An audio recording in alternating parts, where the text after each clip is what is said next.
Welcome to ప్రజా ప్రకాశం news. మంగళగిరిలో ఈ రోజు రాష్ట్ర ఐటీ శాఖ మంత్రి వర్యులు మరియు విద్యాశాఖ మంత్రి నారా లోకేష్ గారిని వికలాంగుల సంఘం నాయకులు కలవడం జరిగింది. ఈ సందర్భంగా వికలాంగుల సంఘం నాయకులు ఆయనకు పుష్పగుచ్చం అందజేసి శుభాకాంక్షలు తెలిపారు.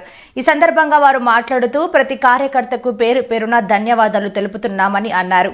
అలాగే రాష్ట్రంలో కూటమి గెలుపులో మేము భాగమైనందుకు సంతోషిస్తున్నామని రాష్ట్ర వికలాంగుల ఆర్గనైజింగ్ సెక్రటరీ సందు వెంకట్రావు అలాగే దర్శి నియోజకవర్గ వికలాంగుల సంఘం అధ్యక్షులు పూసల ఓభయ్య అన్నారు.